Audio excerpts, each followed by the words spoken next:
Azure, I think they're going to take this one just given the roster, the talent on these teams. I mean, they're both kind of pickup teams to some degree. And on the right, we've seen players on such incredible teams so far, both online play and in LANs, although sometimes maybe not able to make it work in their pickup teams. Either way, be a real testament to see who will come out on top here. Two decidedly different teams right here. We have a more meta comp on the right side, and on the left side we see Brand going with that trusty Tenta-Tech, that NZAP going to give them armor as well. That is a full frontline composition. The key, will they be able to touch Copilot on this ballpoint Splatling? And Ira, you know exactly how strong this weapon can be. Yeah, it's certainly one of the regulars we've seen across the tournament. If not, since I actually know for the last few months, and Copilot is using it to a T right here, assisting on a Splat on the right side, as they've been able to take control of the middle of the map with only one player left to defend the zone. It's Pika on the right side against an Inkjet. It's a 1v2, but will soon turn into a 3v2 if Mud Cup is not successful on the left side. That will be Brand coming out on top of the Inkjet, at least staying alive for another bit, but will they be able to get into the thick of things? They force the loss of control for now, but it looks like they'll be able to get things going their way. It's just like that. So I spoke with the last opponents of Splatoon Sucks, and their keys to victory were, can we just please do something about Brand? Like a 1v3 is still in Brand's favor miraculously. He is the prodigy in this game, and you saw him turn that around. That was a 1v2 situation that he ended up getting both on and actually taking the zone out of it here. Now they've lost it once again, being pushed back. But again, you see Brand and Bree moving together on this frontline duo here. And the Kensa sloshing machine, I know people have talked about it a lot, but go ahead and tell the people why everyone hates playing against this weapon. Oh, I mean, the reach it has just, phenomenal, especially on something like a Malcolmart, where you're going to be trying to get in some nook and crannies. And the Kensa sloshing is a way of making it shot, regardless of where you are, regardless of the environment you find yourself in. So, job well done to be able to utilize it. But Pika's going to be able to come out on top of a Brand as much as we talked him up, and we'll be able to at least help their team get control. But will it be for long enough? They've winded down the penalty here. And it might be the game if they're able to defend for just one more push, but if you give them just one opportunity, at least them being Splatoon Sucks, they can make use of it. Brand coming in with the ink armor, but soon, just right like that, taken out before it could even come out. That might be the bane and their thorn for this game. No green ink on the middle of the map. That will be game one. And Azure takes that rather confidently here. This 5th bumps all around for them. It's a very difficult map to get back in on without the use of specials, and you saw there they got staggered. If you are unfamiliar with the term staggered spawn in Splatoon, generally you want to be coming back in after you've gone down with 2 specials, 3 specials, 4 specials, but everybody on a united front. If you get staggered, if you get it to where it's maybe only 2 people trying to accomplish something at once, you really can't do it. The opponent knows they can identify what way you're coming from. They can put a 3v2, a 4v2, makes it very difficult to move in, and that's what we saw there. Azure, a convincing victory as we move on to Game 2. Tower Control, Manta Maria. I heard Failboat earlier today said that not one person hates Manta Maria. Do you hate Manta Maria? Oh, no, absolutely not. All right, so it has now been confirmed. It is not, I wouldn't say that, that is the confirmation, but I would agree that is one of the fan favorites in the game. Tower Control, of course, like many maps towards that 40-30 point marker, it's going to get a little bit more difficult to get towards. I'd even say towards the 50-point marker, but that's when you start getting towards those bends, right? And so often teams will struggle to find that last push that is needed just so often to win on this game type. Right, this is one of those 3 checkpoint maps, which means that generally one of the checkpoints doesn't mean much. In this case, it's generally the very last checkpoint that doesn't mean a ton. At that point, they're already down on that lower area. It's a sprint to the finish from there. If they've made it to that point, unless it's a close game, you've generally lost already. You've messed up somewhere along the line. It is typically that second checkpoint in this map that really changes everything. That first checkpoint generally goes pretty quick. One wipe can get it for you. That second checkpoint will be what's important. Look for the blasters to be the key players here. I know both teams have some. I know they do. I mean, and I'm looking at B here, seeing if they will opt out of maybe, because they did stick with that Kensa sloshing before, but B, of course, if you know B, they love that blaster, but no, moving to the ball point. That's like the opposite of a blaster. We're going to see if he can make use of it well here as we get ourselves underway. Splatoon Sucks in the light green, Azure in the orange, and we'll see who gets off to the fiery start. Now, we noticed that Brand in that last push that they failed to get on, unfortunately, didn't get the armor pop before they wanted to push in, and Brand, we talked about it before, so often the key to their plays. We'll see if he's able to show up this time around, at least towards the opening phases of this game. Yeah, we're looking for neither team to really go in too hard at the beginning. Going down 3 usually means that this first checkpoint goes away very, very quickly. And Copilot switching back to the Stingray variant. Again, if you are new to Splatoon just watching, the Stingray really is the bane of any tower's existence. It's irregular around there. I mean, it's so often that the press this button to end the push. And so many teams often utilize, but that being said, another special will go out. It's the Baller, and that is only going to be one player remaining on the behalf of Splatoon Sucks. And in the meantime, Pika deep in enemy territory here as they've approached that first checkpoint. That is easy to get, but now this is the test here. Are they going to be able to push much further towards that second checkpoint? And the answer might be yes here, 9. It might be, and this is a really rough Baller somehow managing to avoid it. Now the tables have been turned by Pika once again, shutting that one down. Are you going to jump out? No. Trying to get as much as it can. No. Finally, no way. No. Oh, okay. Crowd wanted it. We wanted it. But instead, that's going to be it. But as you see there, Kazuki going down on the front lines means that no real counter push is going to come up just yet. And Kazuki is going on that Rapid Blaster. I talked about this yesterday in a set that they had. They're playing a Rapid Blaster and a Splattershot Pro. Those are two weapons that tend to play at the same range, and it can be very difficult to get them to work together because, again, this is a game of aggression. And right now, Bran is the only aggressive weapon they have. Right, and so far we haven't seen too much of Bran on that note. In fact, it's been all orange all day so far. Rafa here towards the front lines with that Rapid Blast. Able to get the hit marker, but unfortunately going to get caught out by both the Splat Bomb Baller and, well, everything else in the middle of the map. But Tower once again reset back to neutral. Now that first defensive effort from Splatoon Sucks was really important. It really seemed like that first push, coming from Azure might have been the one. Pika was popping off, but they were able to stop that push right where they needed to at that second checkpoint. This gives them the breathing room here that Bran is, lending himself a little bit to maybe take the lead here. It's a 58, not too much of a push. Let's see what they can do. That's going to be a hurtful trade there. Again, that was the only frontliner they had on that side, but it looks like Kazuki and Red were actually able to push up on the other side. Mudkip needs to come up big here and get this pick on B, and does. Big. That's going to diffuse the entirety of the situation. By one? Oh my goodness. One. And it looks like that's going to be the end of that push for now. Nobody is still there. 1 point meme is alive and well in this one. It certainly is. Now, unfortunately for Pika, the one that generally starts off their pushes by being ever so present in that front line is going to go as soon as they want to push this one. Bran getting the quick double here and now in a plenty good position to start pushing. Will Bran utilize the right side of the map here? No. Going to decide to shark and bide his time, waiting for the perfect opportunity with that duo of Kazuki right beside him. Now, is this the opportunity? They do have the Inkjet at the ready, but do they spot anyone? The answer is going to be yes, right on top of the tower. And this is a perfect opportunity once again. They're closer towards that 59-point mark. That will be the lead for Splatoon Sucks. It will, and Bran going to go ahead and get the punishment on the other side. Pika's going to be the last one even near the tower and is going to go out there too. Bran has not let go of this position at all. This is starting to snowball, and we said that third checkpoint doesn't mean much. They are approaching it right now here as they get into the 20s. But, ironically enough, this might be a game where it really does matter. The 26-point marker, I could see a world in which they don't get it too far passes, but never mind. That's going to be a full team wipe as soon as we say that. The Baller ready, and Specials, of course, racking up in the meantime. This might be it. They're at the 10-point marker. Nice direct to be able to get the assist onto Mudcup. Will there be another person alive? That only is Red on the tower with 2 points remaining. I take it back. You're right. That 2-point marker, they should be good here. They've bought themselves another chance at life. It was not the best of purchases, I would say, given that it went all the way down to 2, but they're going to at least get another chance here. You see there at the top side, up by the character icons, you can see how many special points are on the map. You have to get to 100, of course, to get that special, and right now Copilot using a very, very early Stingray to try and at least buy the team some time, create some space to make a push possible. Instead, only able to get one here, and that's a really important special here that they needed to do, because B, again, with that ball point, they're going to need to find a way to move him. Yeah, a little bit unfortunate timing, at least, on the usage of that one. But on the fortunate side, they still have been able to push up nonetheless. And now, instead of the Stingray to be able to secure some more zones, they're going to have to rely on Mudcup providing that incredibly aggressive presence. Unfortunately, not going to work out. Red has their corner covered. And with 5 seconds left to go, it looks like Splatoon Sucks will be able to defend this one.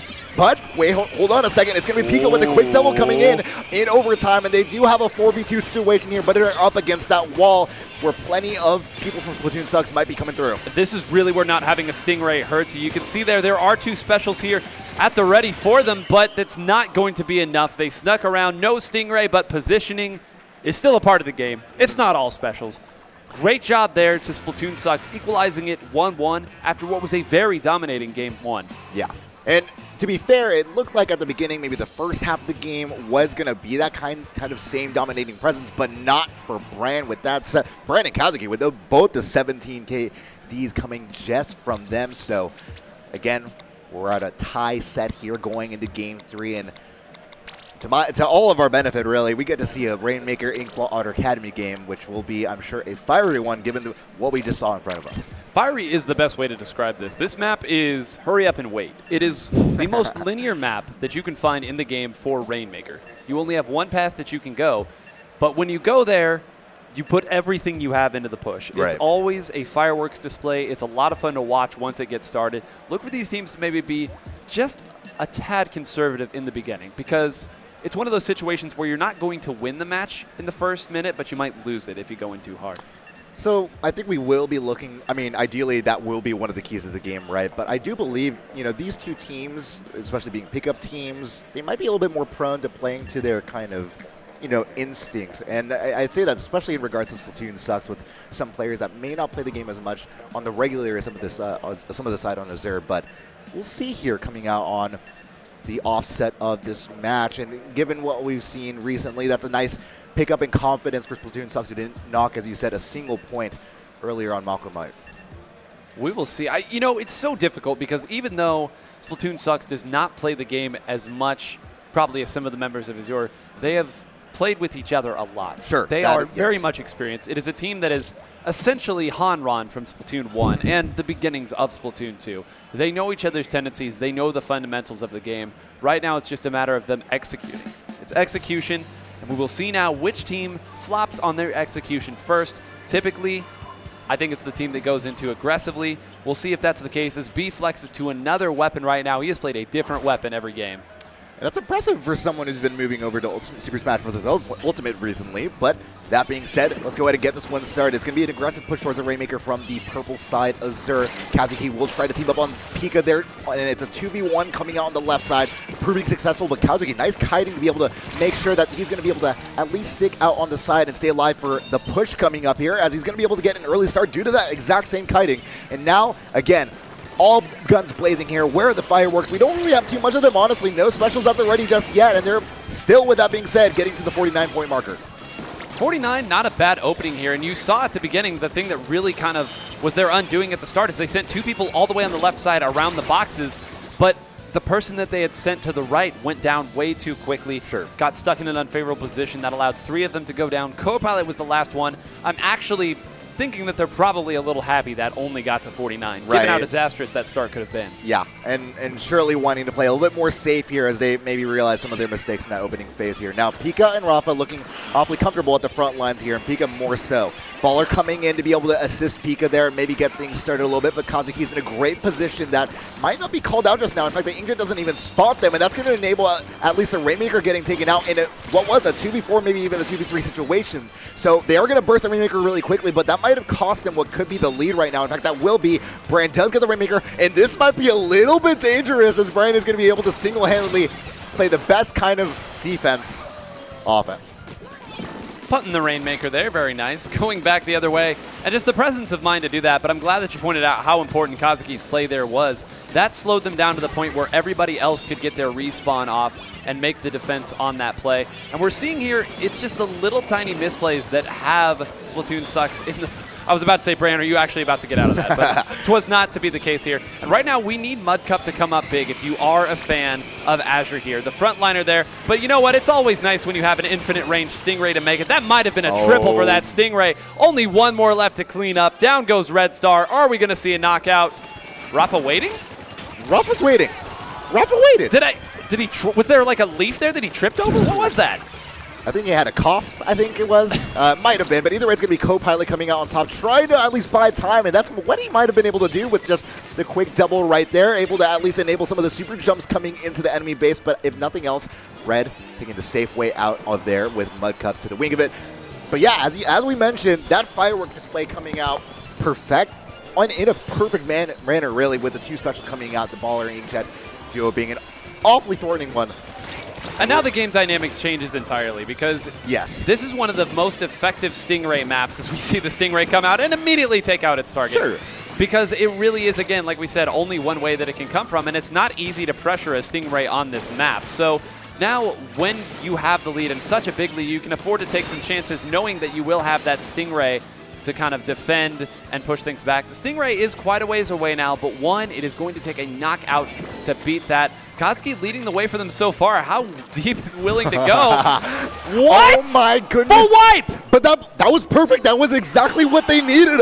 My goodness, the big play, not only from Kazuki with the baller, but the rest of the team able to open up the gates.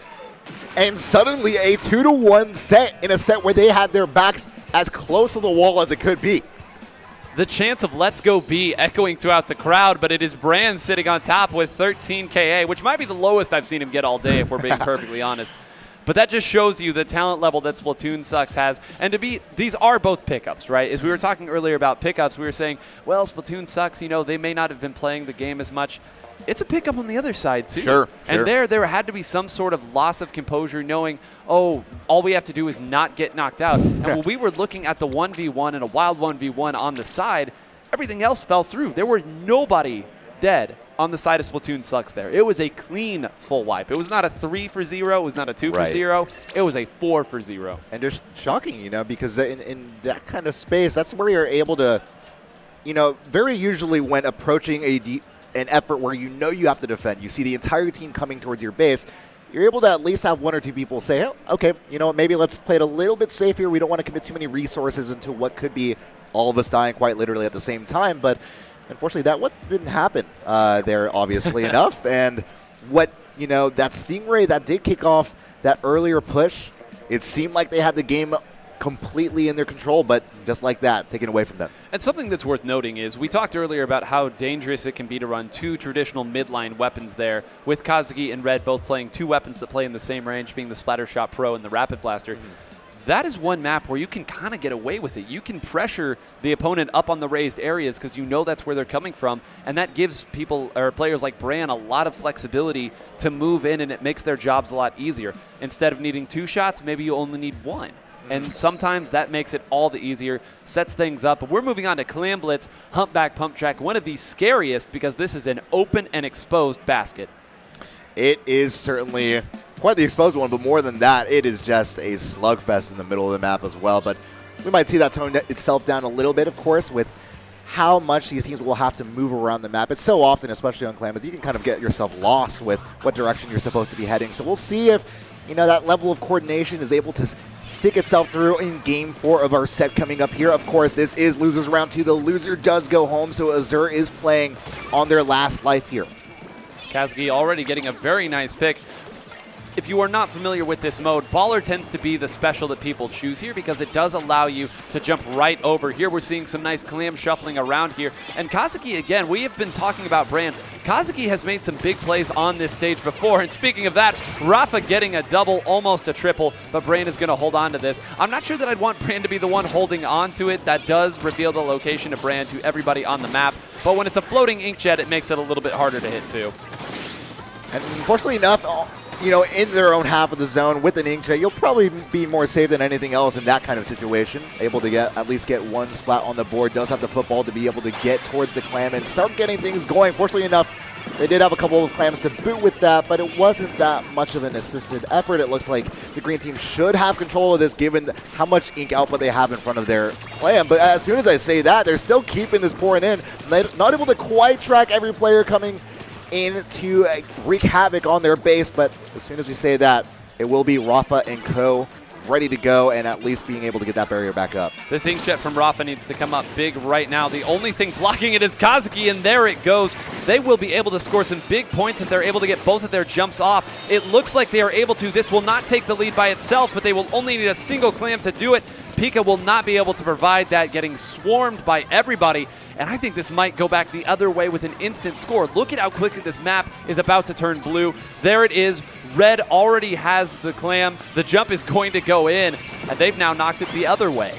Yeah, but do they have the Clams to really follow that up? Unfortunately, it was a one-on-one on the right side, and I believe Mudcup was able to come out on top of that. Brand in another underhanded situation, and almost got away with it, but again, it will be, instead of a 20-point penalty, now a 10-point penalty for Splatoon Sucks as they approach maybe more neutral here, maybe more calming of the storm.